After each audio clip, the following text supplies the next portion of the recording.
नमस्ते दोस्तों, स्वागत है आपका मेरे चैनल पर। आज मैं आपको एक ऐसी कहानी सुनाने जा रही हूँ जिसे सुनने के बाद शायद आपको रात में लाइट बंद करके सोने में भी डर लगेगा। ये कहानी है उस पुरानी हवेली की जहाँ से अजीब चीखें आती थी। तो चलिए शुरू करते हैं, लेकिन पहले खुद को संभाल लीजिए क्योंकि ये कहानी आपकी रूह तक को हिला देगी। गांव के कोने पर एक पुरानी खंडहर हवेली थी जिसे लोग भूतों की हवेली कहते थे। वर्षों से वहाँ कोई नहीं गया था।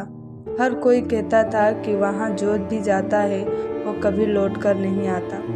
हवेली की चारों ओर अजीब सी सर्द हवा चल रही थी और रात होते ही वहाँ से चीखने चिल्लाने की आवाज़ आती थी।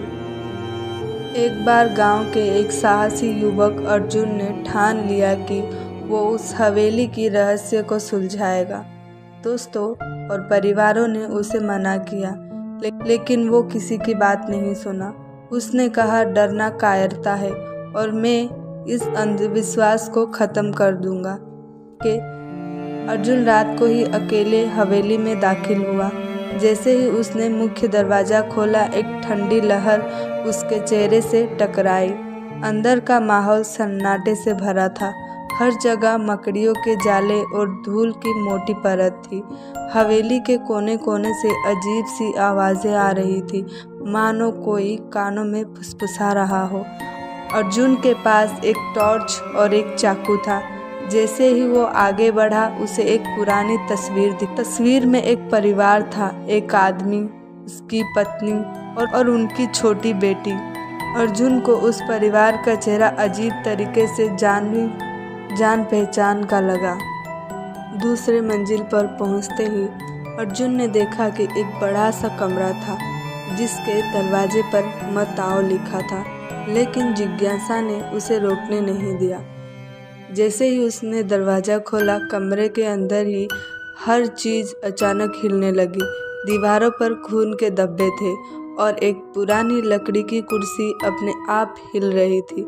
तभी अर्जुन ने एक अजीब सी हंसी सुनी। वो पलटा तो एक लड़की खड़ी थी। उसकी आंखें लाल थी और उसके चेहरे पर एक डरावनी मुस्कान थी।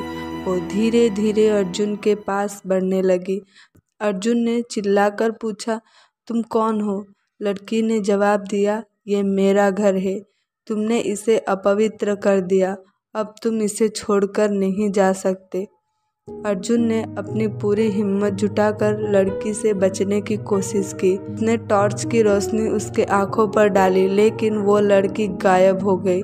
अर्जुन ने राहत की सांस ली और जल्दी से नीचे की ओर भागा, लेकिन जैसे ही वो मुख्य दरवाजों तक पहुंचा, वो दरवाज़ा अपने आप बंद हो गया।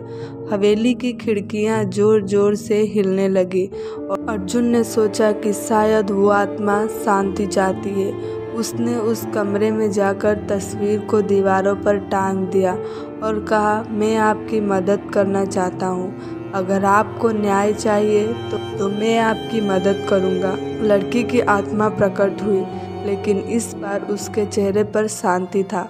उसने कहा, तुमने मेरा सच जाना, अब मैं मुक्त हो जाऊंगी। अर्जुन ने देखा कि हवेली में सब कुछ धीरे धीरे शांत हो रहा था। दरवाजे अपने आप खुल गए और हवेली की ठंडी हवा गर्म हो गई। वो भागते हुए गांव में लौटा। उस दिन के बाद वो हवेली कभी डरावनी नहीं रही। अर्जुन ने उस परिवार की आत्मा को न्याय दिलाने के लिए पुलिस में रिपोर्ट दर्ज करवाई और उस हवेली को तोड़कर वहाँ एक मंदिर बनवाया गया। लेकिन अर्जुन की आंखों में वो रात कभी नहीं भूली। उसने सीखा कि हर डर के पीछे एक सच्चाई होती है। तो फ्रेंड्स, ये कहानी आपको कैसी लगी मुझे कमेंट में ज़रूर बताना। पसंद आए तो लाइक शेयर सब्सक्राइब करना ना भूलें।